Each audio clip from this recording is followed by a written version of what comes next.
Hi friends, இப்போ நம்ம பார்க்க போகிறது லெஃப்ட் சைடு 11 டிஜிட். இந்த 11 நம்பர் இருந்துச்சுன்னா எப்படி வந்து ஷார்ட்டாக மல்டிப்ளை பண்ணுறது சொல்லித்தரேன் பாருங்கள். Very simple, easy. நான் சொல்கிற ஷார்ட் ட்ரிக்ஸ் எல்லாமே நீங்கள் சால்வ் பண்ணவே தேவையில்லை, மைண்ட்லேயே கால்குலேஷன் பண்ணணும். அப்போ தான் உங்களுக்கு அதுதான் ஒரு ஷார்ட் ட்ரிக்ஸ். அதுதான் உங்களுக்கு வந்து எக்ஸாமுக்கு வந்தாலும் எதுக்கு வந்தாலும் யூஸ்ஃபுல்லாக இருக்கும். இப்போ சொல்கிற நல்லா ஞாபகம் வச்சுக்கோங்க. லெஃப்ட் சைடு 11 இருந்துச்சுன்னா எப்படி மல்டிப்ளை பண்ணணும்னு சொல்கிறேன் பாருங்கள்.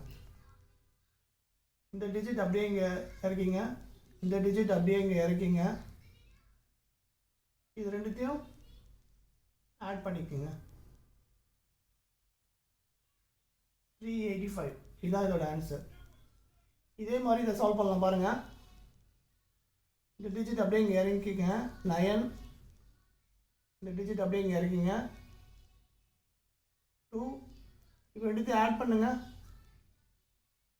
11 வருது. 11 வரும்போது ஒன்று இங்கே போட்டு ரிமைண்டர் ஒன்று இங்கே மேலே போடுங்க. அப்போது 10.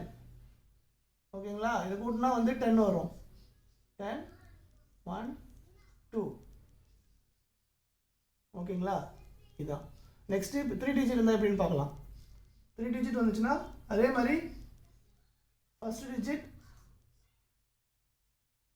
லாஸ்ட் டிஜிட் அப்படியே இறக்கிங்க. ஓகேங்களா? இப்போ இறக்கிட்டு இப்போ அப்படியே ஆர்டர் வாங்க. 6 + 2 8, 4 + 6 10, ரிமைண்டர் 1 இங்கே போய்டும். அப்போது ரிபல்லாம் வரும் 5 5082. இதுதான் என்னோட ஆன்சர். இந்த வீடியோ உங்களுக்கு ஷார்ட்கட் ரொம்ப பிடிச்சிருந்துச்சுன்னா கண்டிப்பாக மறக்காமல் என்னோட சேனலை வந்து சப்ஸ்கிரைப் பண்ணுங்கள், கமெண்ட் பண்ணுங்கள், லைக் பண்ணுங்கள். Thank you friends so much.